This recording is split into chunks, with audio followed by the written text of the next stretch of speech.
Every few years, the MCU drops a moment that makes the entire fandom sit up straighter, and Black Panther 3 might be the next one. Marvel hasn't officially revealed much, but between quiet casting movements, director comments, and one name echoing through every rumor mill, Denzel Washington, the puzzle pieces are starting to form. Add to it the emotional weight of Wakanda Forever's post-credit scene, and suddenly fans believe Marvel is building towards something massive. We now await a new dynasty, a new threat, and a new era for Wakanda. When Black Panther arrived in 2018, it wasn't just another Marvel movie. It was a global cultural event. It redefined what superhero cinema could look like, blending Afrofuturism, political depth, and African mythology into a world that felt revolutionary. Wakanda became a symbol of strength and representation, while Chadwick Boseman's performance turned T'Challa into a modern myth. Even after his passing, Wakanda Forever carried the franchise with grace and power, proving the world of Wakanda still had endless storytelling potential. It expanded the lore, introduced new political tensions, and left audiences emotionally invested in what comes next. Marvel never closed Wakanda's story. Instead, they widened it. The film left several threads deliberately unresolved, including T'Challa's son, the future ruler of Wakanda, the brewing global conflict over vibranium, and the question of who ultimately leads this nation into the MCU's next era.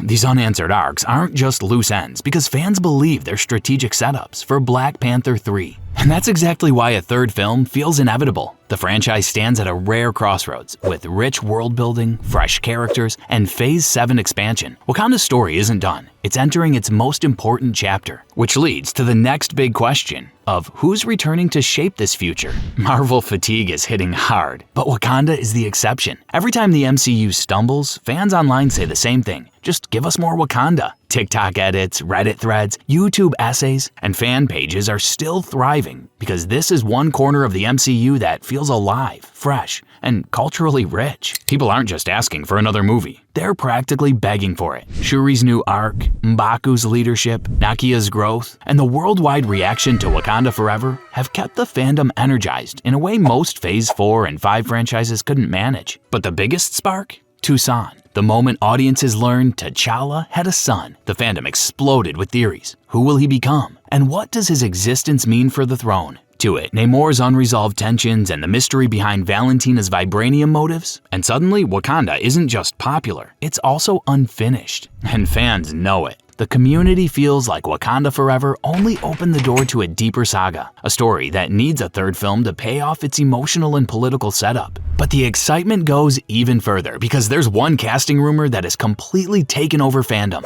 Denzel Washington. And this brings us straight into the cast and crew conversation. Even without an official announcement, we already know the core of Wakanda's story is coming back. Letitia Wright is expected to continue Shuri's evolution.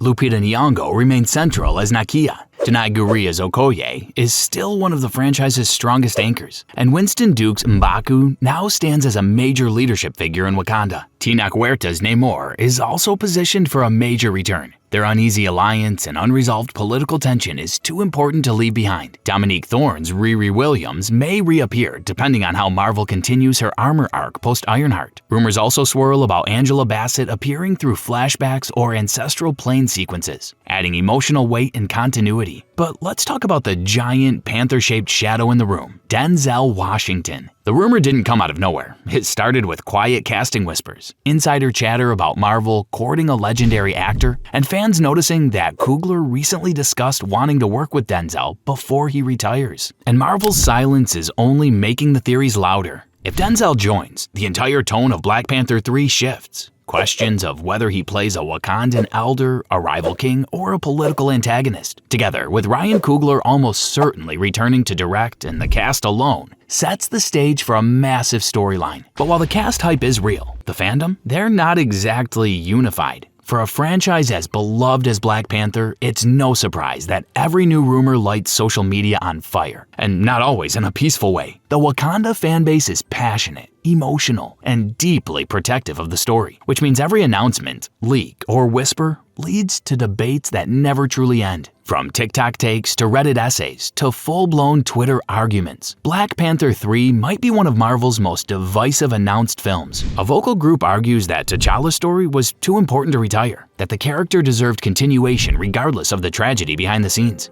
On the other side, many fans believe that Marvel made the right decision honoring Chadwick Boseman's legacy. And every time a new rumor surfaces, the debate reignites instantly. Another flashpoint is about what tone will the Black Panther 3 take. Some fear Marvel will push the film into darker, more political territory. Others worry about the opposite, that it'll get stuffed with MCU-style quips, meme humor, or multiverse chaos that undercuts Wakanda's emotional weight. Everyone wants depth, but no one wants a tonal mismatch. And then there's Denzel, the rumor that split the fandom in half. Some fans are obsessed, saying he can play a king, he can play a villain, he can play the entire movie if he wants. Others think the hype is unrealistic, or that Denzel's presence would overshadow the rest of the cast. Memes even joke about it, Denzel entering the MCU like it's a Shakespeare monologue. But for all the chaos, disagreement, and discourse, two major plot theories have risen above everything else. And these theories might actually define Black Panther 3. With no official synopsis confirmed, fans have taken over the narrative, building, debating, and dissecting every frame of Wakanda Forever to predict what comes next. Across Reddit, TikTok breakdowns, lore videos, and theory channels, two major storylines consistently rise to the top. And what's wild is how well both tie into Marvel's Phase 7 direction and the emotional soul of the franchise. Both theories perfectly explain where Denzel Washington could fit. If Black Panther 3 follows Toussaint's rise, how do you introduce a child heir into a franchise built on war, politics, and legacy? Fans believe the answer lies in a coming-of-age political drama,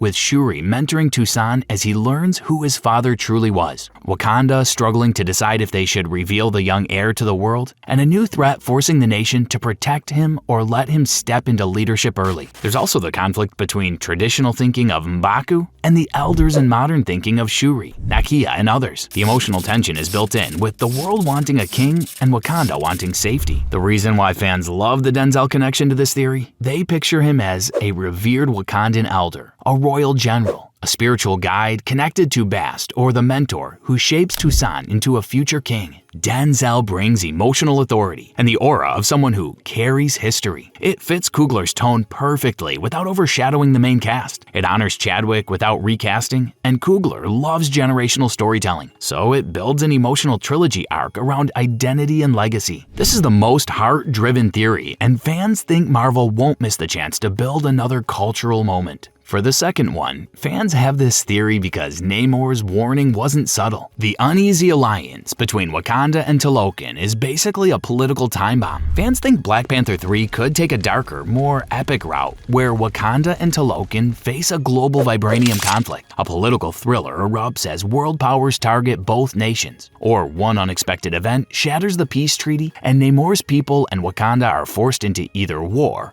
or uneasy cooperation. This theory sets the stage for a kingdom-scale storyline, the type of ensemble, high-stakes film Marvel hasn't delivered since Infinity War. This theory has insane casting speculation, with Denzel as a Talokan strategist or legendary general, a multiversal king seeking Wakanda's throne, or a Wakandan exile returning to claim power. Each version positions him as a major antagonist, exactly what fans imagine when they say Denzel in the MCU. It gives audiences a grounded political story with no multiverse chaos. Ensemble storytelling works best when the conflict threatens both kingdoms. It sets up the MCU's future vibranium war arc. This is the epic blockbuster-style theory, the one that could reshape the MCU's next phase. Until Marvel confirms the official plot, these two theories remain the most compelling options, emotionally rich, politically charged, and perfectly aligned with where Wakanda's story needs to go next. Few rumors in MCU history have caused as much chaos or excitement as the idea of Denzel Washington joining Black Panther 3. But the second Denzel's name entered the conversation, the fandom exploded. Because this wasn't just any actor. This was Denzel, a man whose presence alone makes a movie feel important. For many, he's the perfect fit for Wakanda's world, with his majestic presence that radiates royalty, Oscar-level dramatic weight, a voice that instantly commands a room, and the ability to elevate any scene into a cultural moment. He could be anything from Wakandan Elder King, a regal, wise figure connected to the spiritual lineage, the type of presence who mentors Toussaint or challenges Shuri's leadership, a powerful villain who is a strategist, ruler, or dark general whose intensity matches the political scale of the story, or even a multiverse variant, a dangerous but emotional twist, as a T'Challa lineage variant whose existence tests Wakanda's sense of identity. No matter the role, one thing is clear: the entire tone of Black Panther 3 is about to change overnight. Black Panther has never been just another Marvel title. It's a cultural touchstone, a symbol of representation, and a reminder of how powerful storytelling can reshape the world. Between the generational rise theory and the looming political war, the excitement is real, and the possibility of Denzel Washington stepping into Wakanda? That's the kind of casting that would redefine the entire franchise. But what do you think? Which plot theory feels the most real to you, and do you want to see Denzel Washington in Wakanda? Let us know in the comments. Thanks for watching.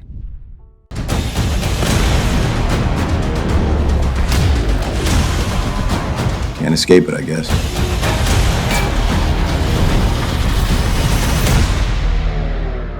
What if the biggest threat Captain America ever faced was Captain America himself? Captain America 5 Reborn is the collision of two legends, two shields, and two versions of what it means to be a hero. Chris Evans is coming back, Sebastian Stan is ready, and Sam Wilson, he's about to face his greatest challenge yet. Let's talk about where we are right now. Captain America Brave New World just hit theaters, and while the reviews were mixed, one thing became crystal clear: Sam Wilson's journey as Captain America is far from over. Anthony Mackie proved he could carry the shield, stepping into a role that felt impossible to fill after Chris Evans' iconic run. But here's the thing about Marvel: they don't just tell one story and walk away. They build, they layer, and they always leave the door open for what comes next. So even though Captain America 5 hasn't been officially announced, the groundwork is already there. Brave New World didn't just wrap up Sam's story, it expanded it. The film introduced new allies like Joaquin Torres, Ruth Bat Sarah, and Isaiah Bradley, while bringing back familiar faces like Thaddeus Ross and Samuel Stearns. But more importantly, it sets up future conflicts that can't be resolved in just one film. The post-credits scene alone, where Sam visits Stearns in prison and gets a warning about multiversal threats, tells us Marvel isn't done with this storyline. Not by a long shot. Now, let's address Chris Evans returning to the MCU. For years, fans have wondered if Steve Rogers would ever come back, after Avengers Endgame gave him the perfect send-off, living out his life with Peggy Carter. It seemed like his story was truly over. But Marvel has a way of bringing people back when the story demands it. But how could Chris Evans return as Captain America in a way that doesn't undermine Sam Wilson's journey? And what if instead of being a mentor or ally, he becomes the greatest threat Sam has ever faced by transforming into Captain Gamma, a fusion of Steve Rogers and Bruce Banner that combines the tactical genius of Captain America with the uncontrollable power of the Hulk? Well, in the comics, Captain Gamma is a terrifying hybrid. Now, how does this happen in the MCU? We know Bruce Banner is still around as Smart Hulk. We know Steve Rogers is alive but elderly. What if something forces a desperate fusion between the two? Maybe it's a Gamma experiment gone wrong. Maybe it's multiversal interference. Or maybe, just maybe, it's an intentional act. Now let's talk about Sebastian Stan. The Winter Soldier has been noticeably absent from the recent MCU projects, but that doesn't mean Bucky Barnes is out of the picture. In fact, bringing him back for Captain America 5 makes perfect sense. Bucky has history with both Sam and Steve. He's been through hell and back, and he understands what it means to carry the weight of the past while trying to move forward. If Captain Gamma becomes a reality, Bucky would be one of the few people who could help Sam stop him. He knows Steve better than anyone. He knows his fighting style, his weaknesses, his mindset. But more than that, Bucky represents the idea that people can change. He was the Winter Soldier, a weapon of Hydra, and he became a hero. If Steve becomes Captain Gamma, Bucky might be the only one who believes he can be saved. Another key player in Captain America 5 would be Isaiah Bradley. His story in The Falcon and the Winter Soldier was heartbreaking, showing the dark side of America's super soldier experiments. Isaiah represents the painful truth that not everyone who wore the shield was honored for it. And if Captain Gamma is created through another unethical experiment, Isaiah would be the perfect character to remind everyone of the cost of playing God with human lives. Then there's Thaddeus Ross. Brave New World ended with him in the raft. imprisoned after his transformation into Red Hulk. But we all know Ross isn't the type to stay locked up forever. If Captain America 5 explores gamma radiation as a central theme, Ross would be a natural returning character. Maybe he's still experimenting from behind bars. Maybe he escapes. Or maybe he's the one who created Captain Gamma in the first place, seeing it as the ultimate soldier. And we can't forget about the Serpent Society. Brave New World teased them, but didn't fully explore their potential. Sidewinder, played by Giancarlo Esposito, seems like someone who could become a much bigger threat in a sequel. The Serpent Society in the comics is a group of snake-themed villains who operate like a criminal organization. If Captain America 5 wants a grounded, street-level threat alongside the larger Gamma storyline, the Serpent Society would be perfect. One thing worth noting is how Brave New World tied back to the Incredible Hulk. 17 years after that film, characters like Samuel Stearns and Thaddeus Ross returned with Gamma-based upgrades. But instead of Bruce Banner dealing with them, it was Sam Wilson who defeated both the leader and Red Hulk. This move not only honored Marvel's early films, but also solidified Sam as the new face of leadership in the MCU. But here's something most fans missed. In The Incredible Hulk, there's a character named Jim Wilson, one of the students filming the chaos at Culver University. In the comics, Jim Wilson is Sam Wilson's nephew. While the MCU hasn't confirmed this connection yet, it's a neat thread that ties Sam's story to the Hulk's world. And if Captain Gamma becomes a reality, that connection becomes even more meaningful. There's another layer here though. Sam and Bruce Banner have never really interacted in the MCU. They've been in the same room maybe once or twice, but there's no established relationship between them. So if Sam has to face Hulk's villains or even a Gamma-powered version of Steve Rogers, it feels like a missed opportunity. Marvel could fix this in Captain America 5 by finally giving Sam and Bruce a meaningful scene together before everything goes sideways. But wait, there's a twist here that nobody's talking about. What if Captain Gamma isn't the only version of Steve Rogers returning? What if Nomad and Captain Gamma are two separate entities existing at the same time? Here's how this could work. Steve Rogers returns as Nomad, a rogue operative who abandoned the Captain America mantle because he no longer agrees with the government. He's older, wiser, and disillusioned. Meanwhile, a younger multiversal version of Steve, or a clone, or even a time-displaced variant, becomes Captain Gamma through a gamma fusion experiment. Now you have two Steve Rogers in the MCU, one trying to guide Sam from the shadows as Nomad, and one who's become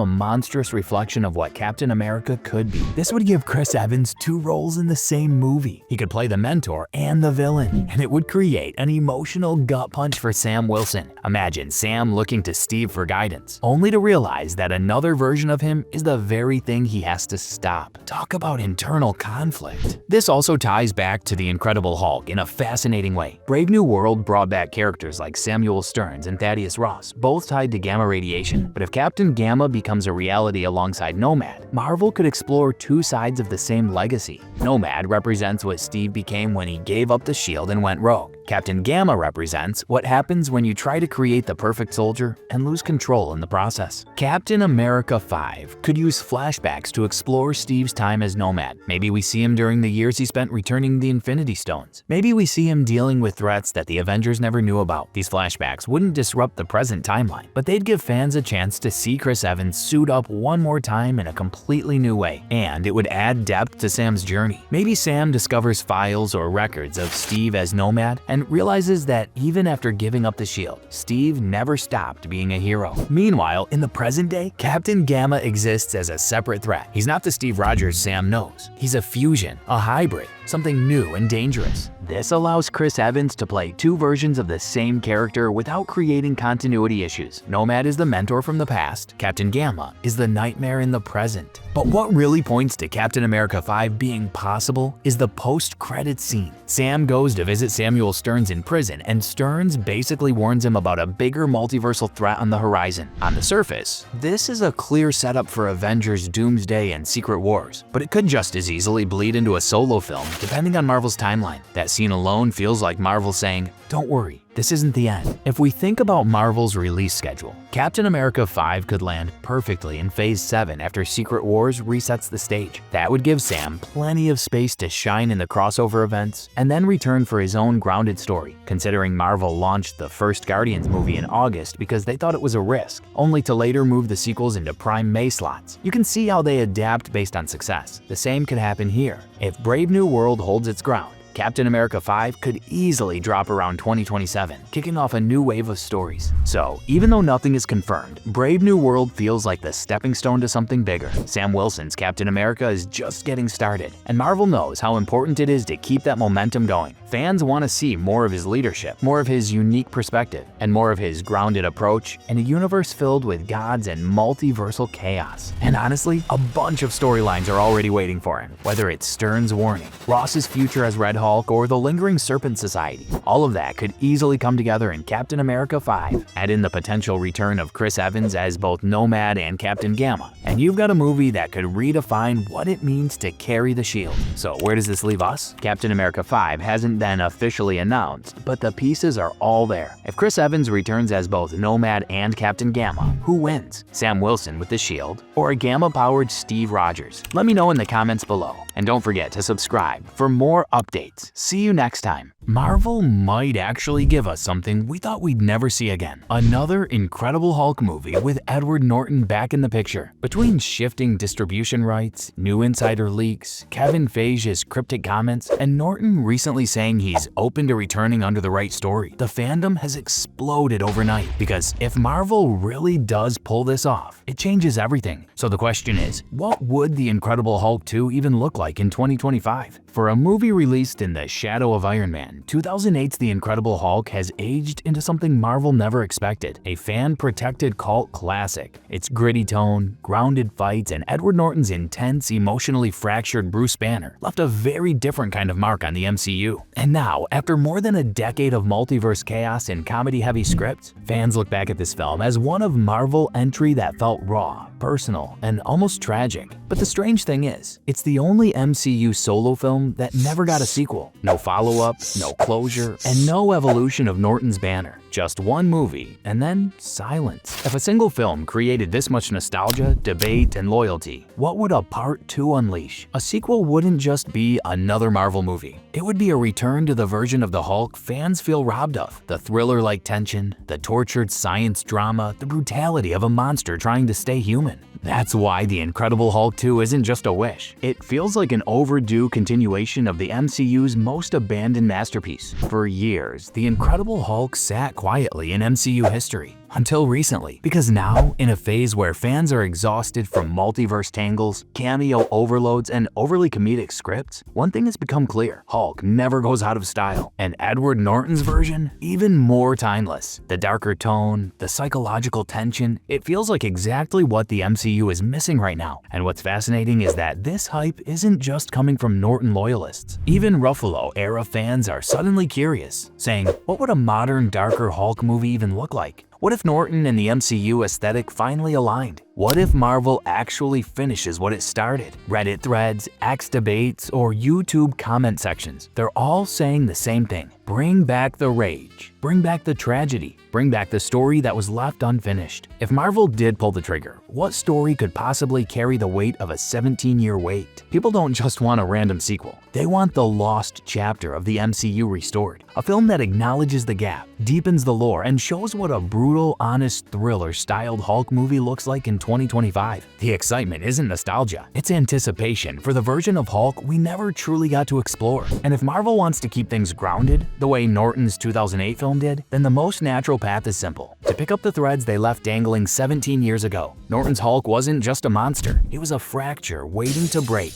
The man was dealing with panic attacks, guilt, identity loss, and a love he could never truly have. And the movie ended on a cliffhanger, Bruce smiling as he finally embraced the Hulk. Fans always believed that moment was setting up something bigger and something darker. But what happens to a man who no longer fears the monster inside him, yet still can't control the world around him? That's where Abomination comes back in. Not the comedic, goofy version from She-Hulk, but the terrifying, spined beast from 2008. Fans imagine a story where the government reactivates Emil Blonsky as a weapon, new super soldier programs secretly evolve, and Bruce and Hulk must face iron-fisted militarization, where Betty Ross returns, forcing Bruce to confront everything he ran from. This storyline would bring back the psychological thriller elements of body horror, identity crisis, and Bruce trying to undo the sins of the past. It completes the arc the first movie started, giving us closure on Norton's banner and the emotional weight that made it iconic. But if Marvel wants Norton without rewriting the MCU, the multiverse becomes the cleanest doorway. It avoids contradictions, keeps Ruffalo canon, and gives Norton the freedom to play a more broken, more dangerous version of Bruce Banner. But even with all these theories, there's one possibility fans can't stop obsessing over. The one that feels risky,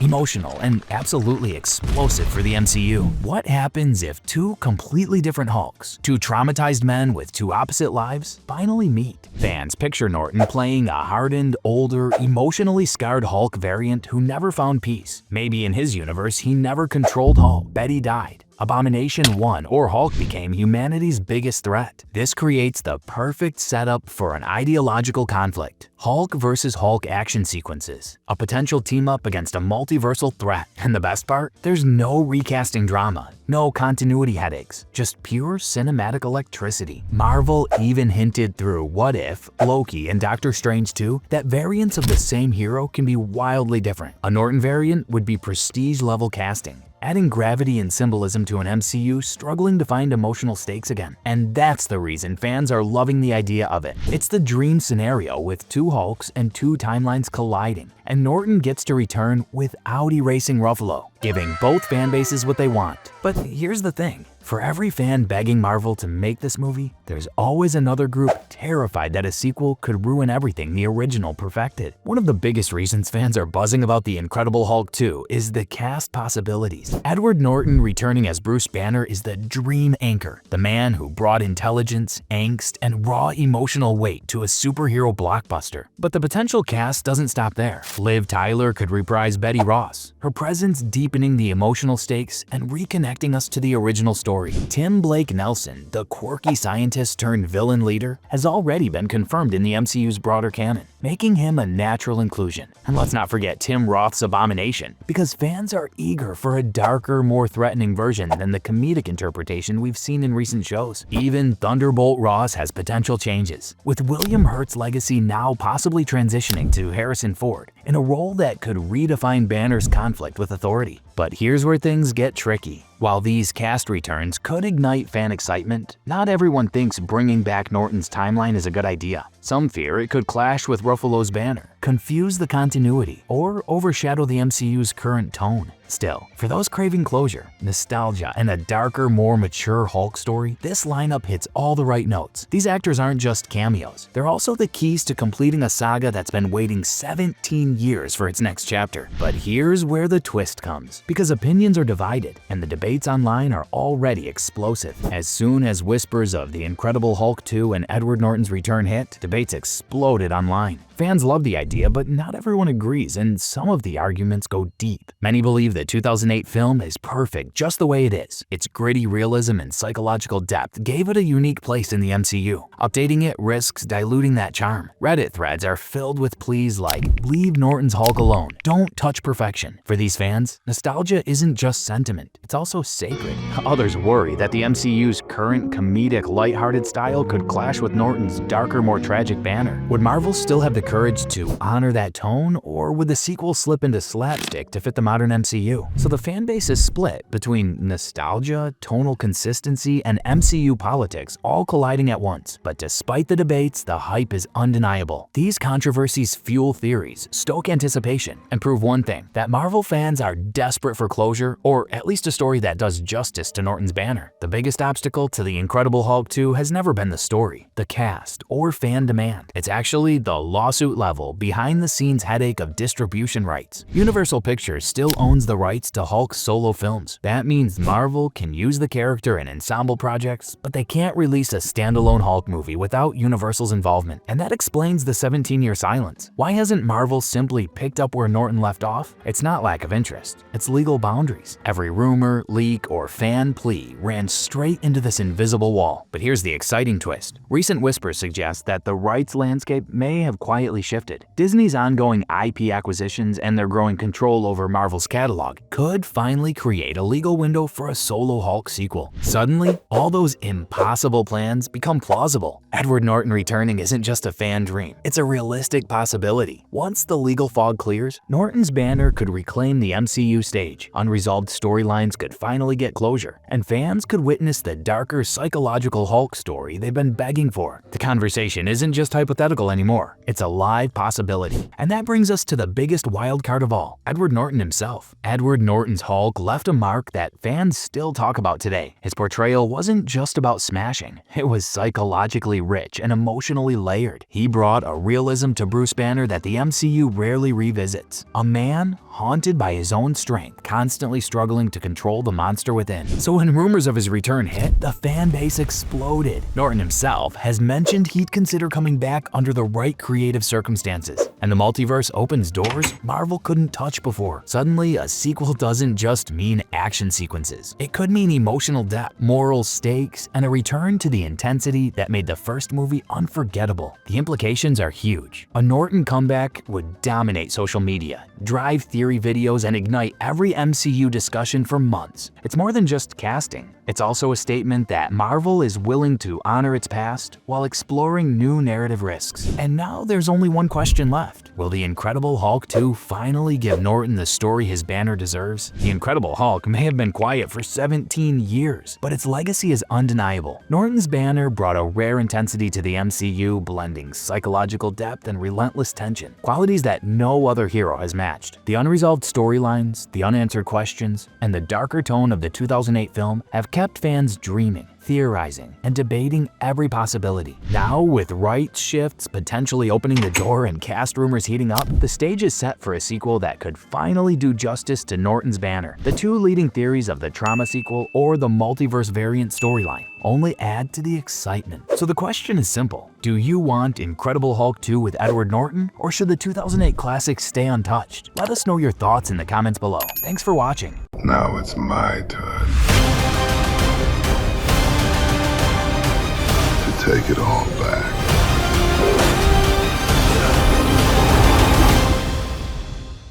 After years of waiting in the shadows, Riddick is finally coming home.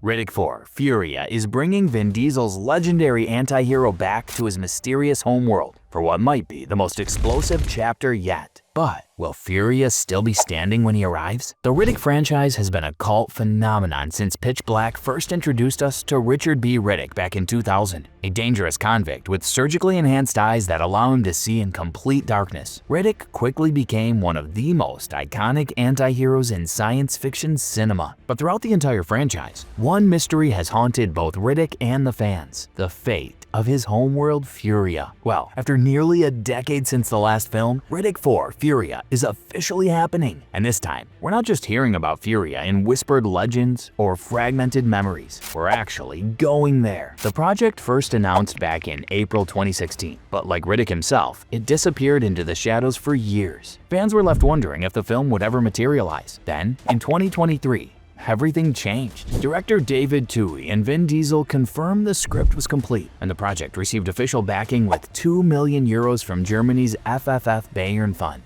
Now, you might be wondering about the timeline. When can we actually expect to see this film? Current estimates place the release somewhere between 2027 and 2028, possibly even later. The delay isn't due to production problems though. Vin Diesel is committed to wrapping up the Fast and the Furious franchise first, with that saga's final installment expected around 2027. Once those family obligations are handled, Diesel can focus entirely on bringing Riddick's journey full circle. Principal photography is scheduled to take place primarily at Penzing Studios in Bavaria, Germany, with additional shooting locations confirmed in Spain and the United Kingdom. These European locations will help create the harsh alien landscape of Furia, a planet that's been described as both beautiful and deadly. And here's where things get really interesting. Vin Diesel has been actively teasing fans on social media with behind-the-scenes images. We're talking desert battle scenes, Riddick's signature rugged look, and glimpses of what appears to be intense chase sequences across hostile terrain. The visuals alone suggest this will be the most action-packed Riddick film yet.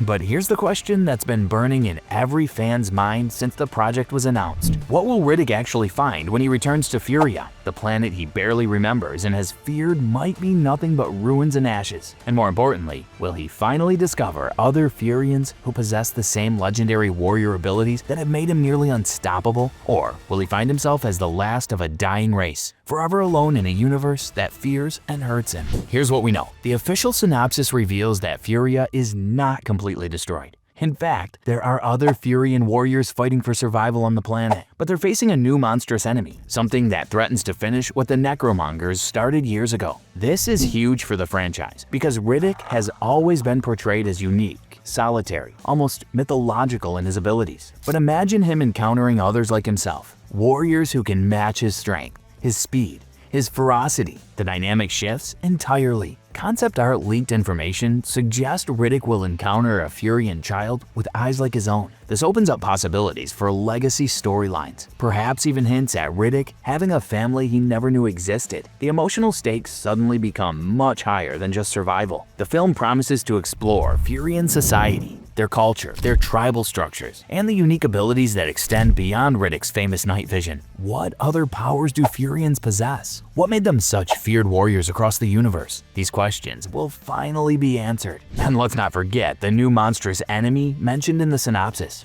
Every Riddick film has featured terrifying creatures, perfectly adapted to their environments. What kind of monsters could threaten an entire race of warriors like the Furians? Whatever they are, they're going to push Riddick to his absolute limits. Now, this brings us to an even deeper question that has franchise implications and has sparked intense debate. Is Riddick 4 Furia designed to be the definitive conclusion to Riddick's story, bringing his character arc full circle from the convict we met in Pitch Black to a warrior who finally understands his place in the universe and his true purpose? Or is this actually an expansion point that will open the doors to an entirely new era of Riddick content, including potential spin-offs, animated series exploring other Furians, and video games that dive deeper into the expanded mythology? Let's break this down. On one hand, the film brings Riddick back to his origins, which narratively feels like a completion of his journey. He's been running, surviving, and searching for answers about who he really is since the very beginning. Returning to Furia and potentially saving his people would be a powerful,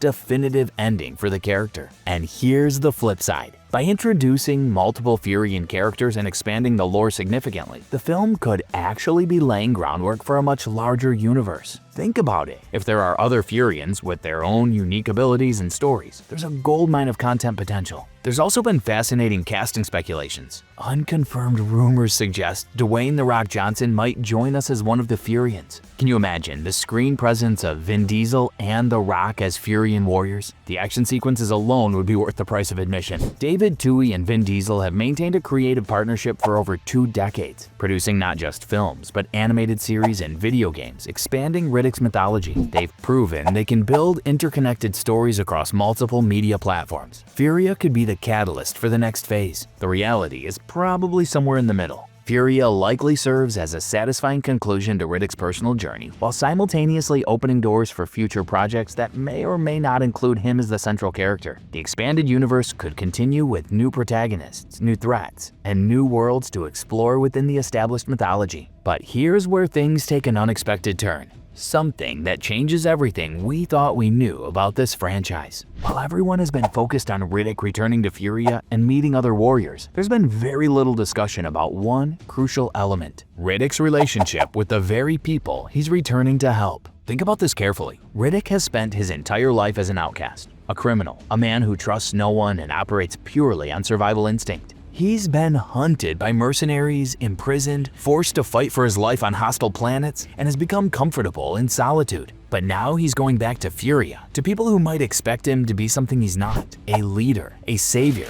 a hero. What if Riddick doesn't want that role? Here's the twist that nobody's talking about. What if the real conflict in Furia isn't about fighting monsters or surviving? What if it's about Riddick deciding whether he even wants to be part of Furian society? The synopsis mentions that some Furians are akin to Riddick in their strength and resilience, which suggests both alliances and conflicts. That word conflicts is crucial. What if there are Furians who resent Riddick for surviving when so many died? What if they blame him for not being there when the Necromongers attacked? Or even more intriguing, what if there are Furians who see Riddick's long absence and survival tactics as betrayal? He spent decades operating as a lone wolf, making morally gray decisions, killing when necessary, and serving no one but himself. That might not sit well with warriors who value honor, tribe, and sacrifice. The internal conflict could be the most compelling part of the film. Riddick finally finding his people, only to realize he might not belong with them after all. It's a deeply human story wrapped in sci-fi action, and it fits perfectly with the character's arc. And there's one more possibility that would truly shake up the franchise. What if the monstrous enemy threatening Furia is actually connected to Riddick himself?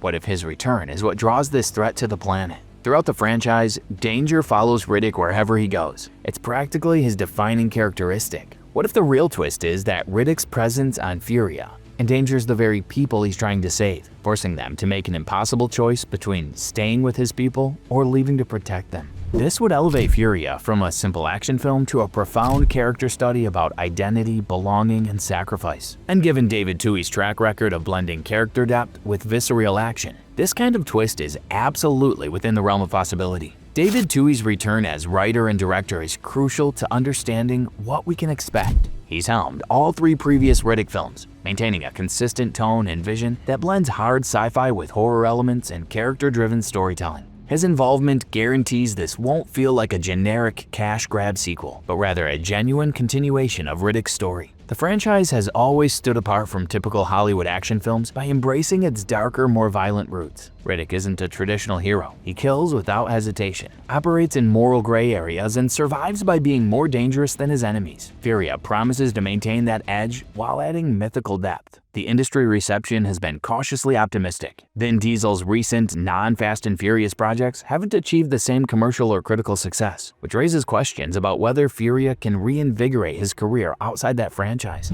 However, Riddick has always been different. It's passion project territory for Diesel, and that authenticity resonates with audiences. The financial backing from European film funds indicates strong confidence in international market appeal. The Riddick franchise has maintained a dedicated global fanbase that's been hungry for new content. The combination of Diesel's star power, Tui's creative vision, and the expanded mythology could make Furia a sleeper hit that exceeds expectations. Fan theories continue to run wild across social media. Beyond casting speculations, there's intense discussion about what Furia abilities we might see beyond night vision. Enhanced strength, telepathy, energy manipulation. The possibilities are endless, and fans are creating elaborate theories about how Furian powers could work scientifically within the established universe. There's also significant discussion about the film's rating. Previous Riddick films have changed from R-rated violence to more restrained action. Given the subject matter and Diesel's comments about returning to the franchise's roots, many fans expect Furia to embrace a hard R rating with no compromises. And there it is. Riddick 4 Furia is shaping up to deliver everything fans have been dreaming about, and maybe even more.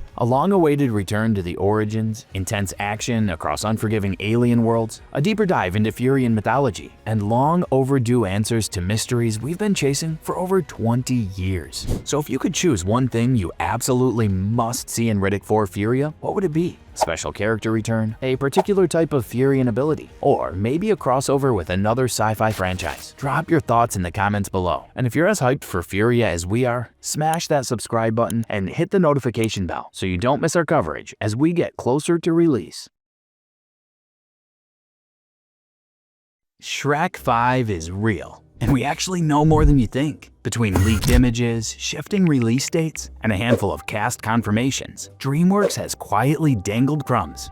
From midlife crisis to teenage rebels, the speculations for the new movie are all over the place with Reddit detectives and fans. So before the official plot drops, let's break down everything we know, think, and hope about Shrek 5. Shrek didn't just enter the early 2000s with its first movie, it kicked the castle doors down. When the first film dropped in 2001, it flipped the entire fairy tale formula on its head. No elegant princes, no perfect princesses, no sparkling kingdoms. It was just a grumpy ogre, a loudmouthed donkey, and a parody-laced world that refused to take itself seriously. However, Shrek proved that animated films could be chaotic, sarcastic, meta, and still deeply emotional. As a result, it didn't take long for the franchise to become a cultural reset. Shrek 2 exploded into a global phenomenon, redefining how sequels could outperform originals. And years later, the internet revived it all over again. From the "somebody once told me" meme to TikTok edits of Shrek running in slow motion, the franchise slipped into a second life, what fans lovingly called the Shrek Renaissance. Suddenly, a whole new generation discovered the magic, the comedy, and the ridiculously quotable lines.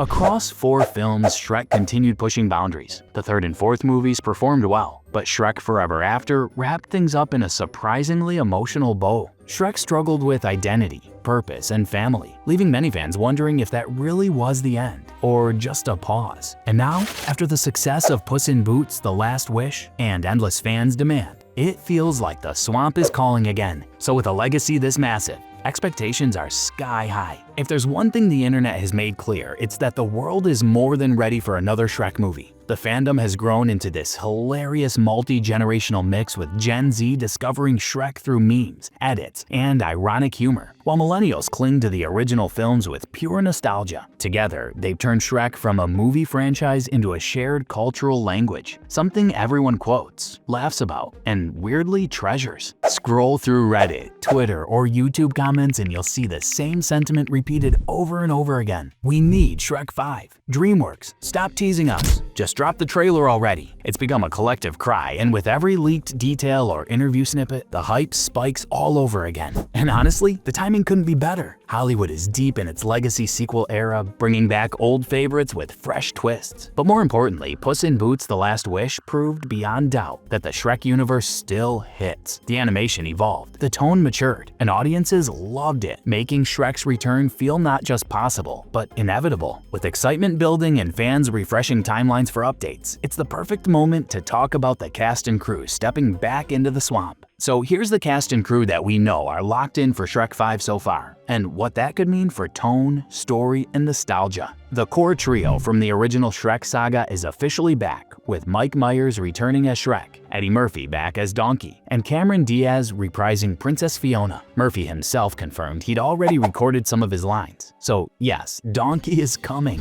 At the helm, we have Walt Dorn directing, which is huge, because he's not new to this world. He worked as a writer and artist on Shrek 2 and Shrek the Third, and served as head of story on the last movie, so he gets the vibe. Because of that, there's reason to believe Shrek 5 could aim to recapture the spirit of the originals with that familiar humor-heart balance. As for the rest, no confirmed word yet on Antonio Banderas, who plays Puss in Boots, but that doesn't mean he's ruled out. There are also early looks at the next generation with the supposed kids of Shrek and Fiona, the likes of Fergus and Farkle, who've been teased as part of the character lineup for Shrek 5. All this together hints at a movie that could blend nostalgia with fresh dynamics, original voices and familiar tone, but new character arcs and perhaps a generational twist. But can we truly say that everyone is just as excited or happy about the upcoming movie? Shrek 5 hype is loud, but the opinions are even louder. The moment early concept art, leaked renders, and supposed production stills started circulating online, Reddit split clean down the middle. One half of the fandom loves the idea of Shrek adopting the painterly storybook-style animation we saw in Puss in Boots: The Last Wish. They say it's fresh, expressive, and finally gives the franchise a modern upgrade. But the other half? Oh, they are furious. They want that classic DreamWorks look from Shrek 2. Slightly gritty, slightly chaotic, and absolutely not polished. Some fans argue that giving Shrek a soft, glossy Disney glow-up kills the entire swamp aesthetic. Memes started flying around about Shrek losing his mud-powered texture, and honestly, they might not be entirely wrong. And then comes the redesign debate, and this one is messy. The idea of an older Shrek and Fiona plus teen versions of Fergus and Farkle created instant chaos. Some people love the realism with characters aging, stories evolving, and families shifting. Others say the franchise should stay ageless and cartoonish. And in the middle of all this, Reddit delivered its greatest unhinged opinion yet. The donkey should never age. And yeah, that one became a whole meme thread by itself. And finally, the scariest fear of all, the one and only modern humor. Fans are terrified Shrek 5 will be stuffed with TikTok jokes, slang, influencer references, and meta punchlines. Some argue Shrek has always been meta, so it fits. Others say the franchise should avoid trendy humor that expires in 6 months. It's chaotic, it's dramatic, it's very Shrek fandom. But despite the chaos, everyone has their own theories, and honestly, it's quite a journey. When it comes to what Shrek 5 might actually be about, fans have cooked up dozens of theories. But out of all the speculation, 2 storylines consistently rise to the top, and both feel shockingly plausible based on what we've seen, what DreamWorks tends to do, and how the franchise has evolved. Theory number 1 is about the teen kids adventure plot. This is currently the most popular fan theory. and it builds directly on the supposed first-look images of Shrek and Fiona's kids, specifically the teenage versions of Fergus and Farkle. Fans think the story will center around a classic animated family conflict, with one child trying to prove themselves, gets in trouble, and triggers a quest that forces the whole family to change. The most widespread version goes like this. One of Shrek's sons, frustrated by living in his father's shadow, runs away from the swamp to make a name for himself. Maybe he wants adventure. Maybe he's tired of being the ogre prince. Maybe he's rebelling in true teenage fashion. The theory lines up with DreamWorks' recent storytelling style, with older heroes grappling with midlife questions, generational shifts, and emotional maturity. Puss in Boots: The Last Wish nailed this formula, blending action with deep themes about fear, family, and legacy. Shrek 5 taking a similar direction feels almost inevitable. Plus, the aging hints in cast announcements, early concept art, and Eddie Murphy's comments add fuel to the fire. A story centered on family growing pains seems like the most natural evolution. Theory number 2 is on the villain return. The second dominant theory is more epic, with a full-scale conflict threatening far, far away itself. This one comes from fans who believe the sequel will tie back to classic Shrek villains, especially the charming family line. One speculation suggests a new antagonist connected to Prince Charming, or even the fairy godmother's legacy, maybe a sibling, a cousin, or someone seeking revenge. Another variation imagines Far, Far Away being destabilized by a magical curse or political takeover, forcing Shrek, Fiona, Donkey, and possibly even Puss in Boots to reunite for a kingdom-saving adventure. Some fans think the film may subtly connect to The Last Wish, especially the lore surrounding the wishing star. A magical imbalance or consequence from those events could easily spill into Shrek's world. This theory sticks because it matches director Walt Dorn's comments about returning to the roots of the franchise, meaning big ensembles, big stakes, and big emotions. And let's be real, a movie bringing back side characters like Arthur, Doris, or the fairy tale ensemble would absolutely go viral. Until DreamWorks drops the official plot, these theories remain our best guess. Shrek 5 isn't just another sequel, it's the return of a cultural icon that refuses to fade. With its massive legacy, a fandom that's louder than ever, and a cast stepping back into their iconic roles, the anticipation feels unreal. Yes, the leaks sparked debates. The animation glow-up caused chaos, but that's the power of Shrek. It gets people talking, laughing, arguing, theorizing, and caring. Whatever the actual plot may be, one thing is clear, that this franchise still has magic left in the swamp, and fans are absolutely ready for it. So let us know, which theory do you think is the real Shrek 5 plot, and what changes or similarities do you hope to see? Thanks for watching.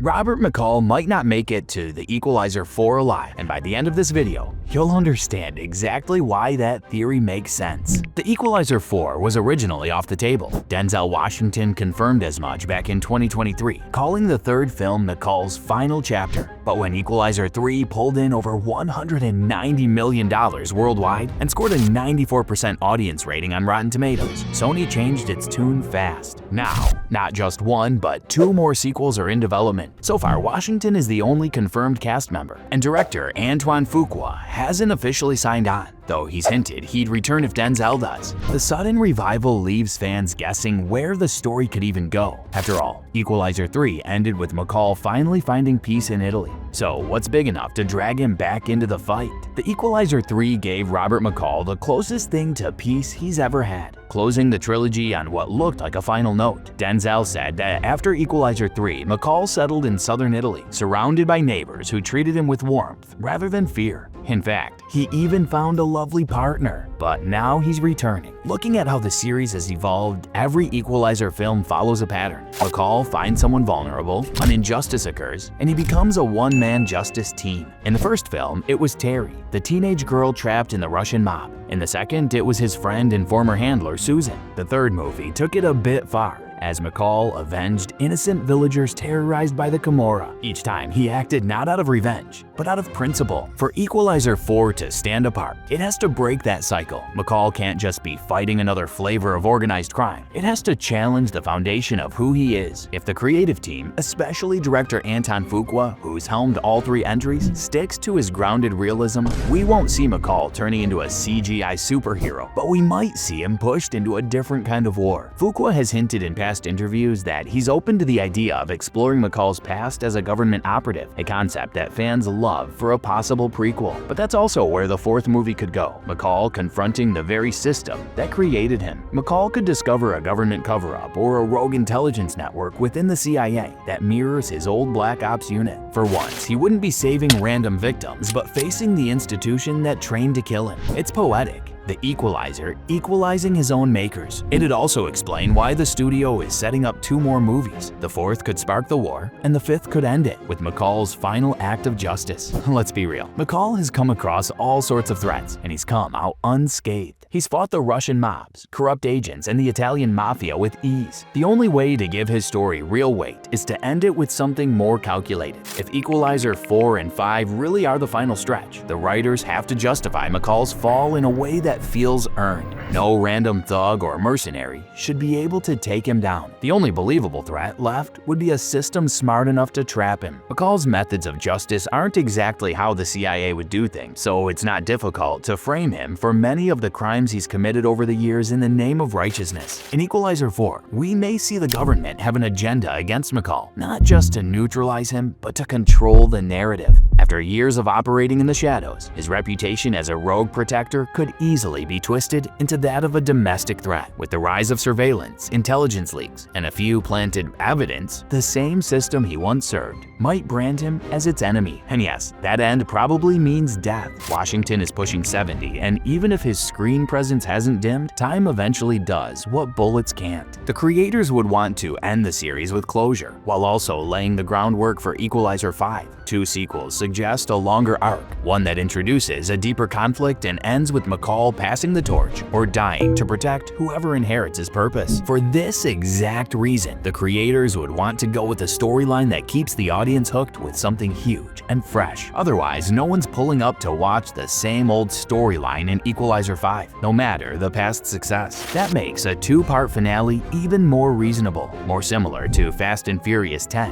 which had a finale that left many loose ends. Of course, everyone will watch Part 2 when it comes out in 2026. In the same way, Equalizer 4 may give us McCall in full action for one last time and his meeting with his future protege. In Equalizer 4, we can slip into the protege storyline with less action from McCall to give the final movie the approval stamp of the legend himself. But legacy handoffs rarely go smoothly. Hollywood has a track record of botching them. Take Captain America, for example. Even though Steve Rogers personally passed the shield to Sam Wilson, audiences were split, never fully convinced the new hero had earned it. That hesitation is precisely what the Equalizer creators would want to avoid. By splitting the finale into 2 parts, they can build the transition properly. In Equalizer 4, we may see the protege's introduction running alongside McCall's pain arc, setting up a story that will fully unfold in Equalizer 5. But it also means the audience should probably prepare for a rough ending. If the franchise is really setting up a handover, it likely means McCall doesn't make it out alive. The man has cheated death enough times already. Still, there's a slim chance the writers go for the softer route. McCall vanished off the grid instead of dying outright. Maybe he fakes his death, maybe he just walks away one last time. But that would be too predictable for a franchise like The Equalizer that has curated an audience with a refined cinematic palette. Of course, it's also possible that Sony decides to go bigger, even though it goes against every rule of the Equalizer franchise. After Equalizer 3 grossed nearly $191 million on a $70 million budget, the studio has every reason to go big. We could see larger scale action sequences, crashing planes, tactical assaults, urban warfare, but the soul of The Equalizer has never been about explosions, but it's never too late to put that budget into the right place. So, if Equalizer 4 pits him against the government or the FBI, expect something methodical and tense. Maybe a mole inside the bureau exposes a network of corrupt agents. Maybe McCall's village is collateral damage in a political cover-up. Either way, peace won't last. What do you think the plot of Equalizer 4 would look like? Will McCall make it to the very end? Share your thoughts in the comments. If you enjoyed this video, hit that subscribe button for more.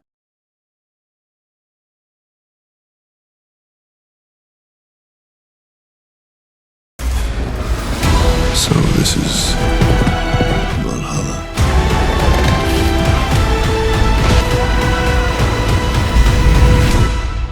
Thor has faced gods, monsters, and even Thanos himself, but he never saw his own end coming. But what if the God of Thunder's final battle doesn't happen on Earth or in space, but after his death? Leaks hint that Thor 5, Valhalla, could be a mythic farewell. a darker, emotional journey through the afterlife, where gods fall, legends rise, and the thunder finally fades. Alright Marvel fans, let's talk about the storm that's quietly brewing behind the scenes. Thor 5 isn't officially confirmed yet, but the thunder's definitely rumbling. There's strong rumors that the movie is already in early development, and if all goes according to plan, we could see it strike theaters around 2028 or 2029. Before that, Chris Hemsworth's Thor will return in Avengers Doomsday and Avengers Secret Wars, setting the stage for what might just be his most emotional and explosive solo story yet. Now, after Love and Thunder, fans were divided. Some loved the humor, others felt it turned a literal god into a walking punchline. And it seems Marvel heard that loud and clear. Insiders say Hemsworth himself wants to steer the ship this time. He's reportedly helping pick the next director to make sure the stone hits harder, both emotionally and physically. The man wants weight,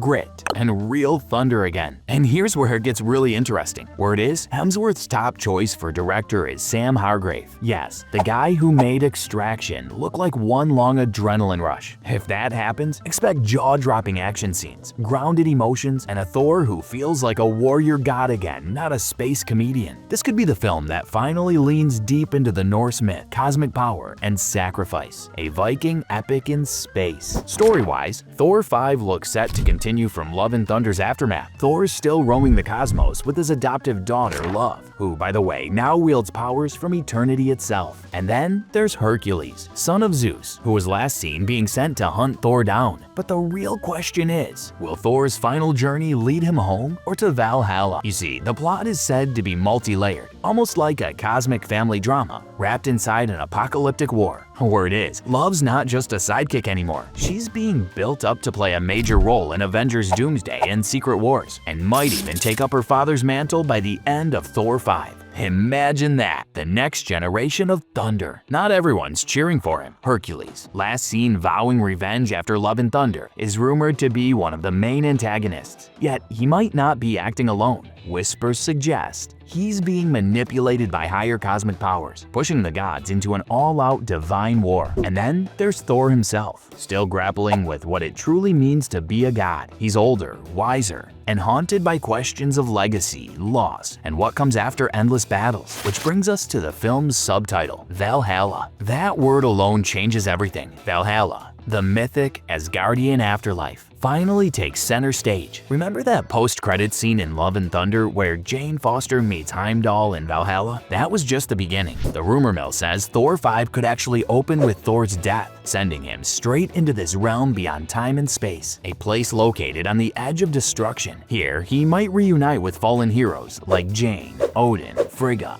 Heimdall, and Warriors 3, maybe even Loki. Together, they defend Valhalla from ancient forces threatening to erase it, and those threats? They're terrifying. First up is Kol the Serpent, Thor's uncle and the Norse god of fear. In the comics, he's prophesied to kill Thor, and if that makes it into the movie, we're talking about a battle of biblical proportions. Then there's Mangog, a creature born from the rage of billions Odin once wiped out. He's raw fury in human form, the ultimate test of whether gods deserve their power. Now, if you thought Thor's story couldn't get any crazier, just wait. The latest leaks dive headfirst into pure mythic chaos. Thor Valhalla could bring in some of the most dangerous beings the Marvel cosmos has ever seen. Let's start with the Dark Gods. They're ancient, corrupted deities who exist beyond mortal understanding. Rumors suggest they'll play a massive role, possibly working alongside or manipulating Kol the Serpent and the rage-fueled Mangog. Imagine that trio: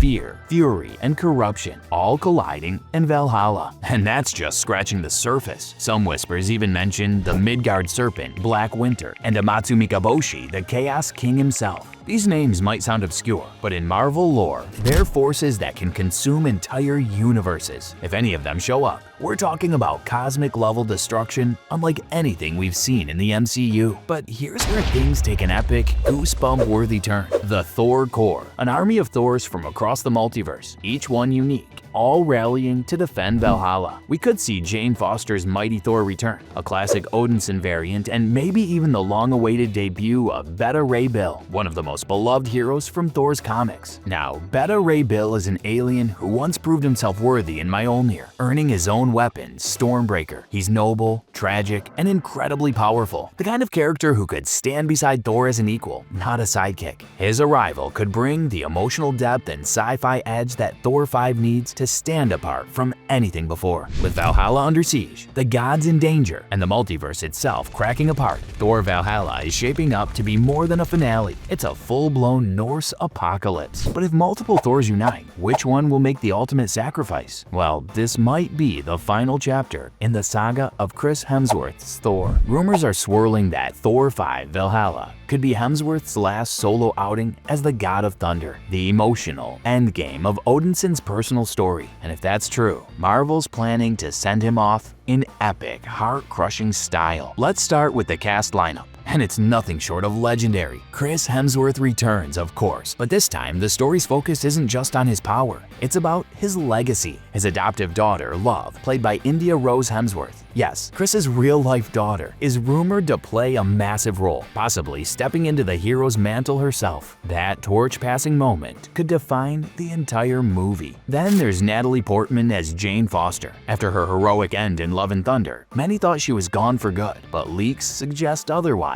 Jane might return from Valhalla itself, possibly reborn as a Valkyrie, just like in the comics. Imagine her riding back into battle, reunited with Thor one last time. Goosebumps guaranteed. And let's not forget the divine drama. Brett Goldenstein's Hercules will finally face Thor after that post-credits tease, with Russell Crowe's Zeus likely stirring up the chaos behind it all. Add Idris Elba's Heimdall in Valhalla, Cate Blanchett's Hela possibly resurfacing from the afterlife, and returning allies like Valkyrie, Korg, and Sif. And we've got a literal pantheon ready for war. But beneath all the cosmic battles, Thor 5 is rumored to dig deep into something more human: legacy, death, and rebirth. The story may begin with Thor's death, but his journey through Valhalla becomes one of redemption and closure, a way to confront his past, reconcile with lost friends, and ultimately pass the hammer to a new generation. If the whispers are true, Thor 5 Valhalla might just be the most emotional and mythic story Marvel has ever told. One of the biggest rumors circling the film is the long-awaited reunion between Thor and Loki.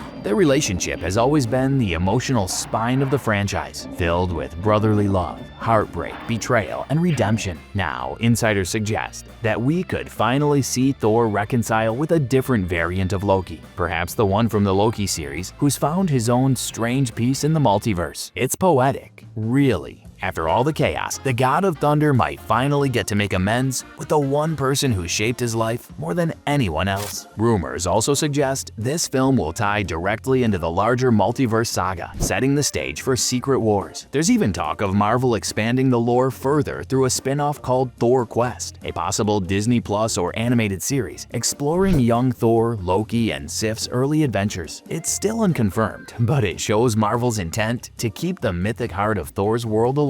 This will be a divine farewell, a story about legacy, redemption, and the storm that never truly dies. When the thunder finally fades, one question remains: who will carry it next? What do you think? Will Thor 5 Valhalla be the God of Thunder's grand farewell, or the start of something even bigger? Drop your wildest theories in the comments. And hey, if you'd follow Thor into battle, don't just stand there. Smash that subscribe button. Before you go, check out our deep dive on Captain America 5 Reborn right here. Or let YouTube summon a video it thinks you'll love next. Your choice, hero.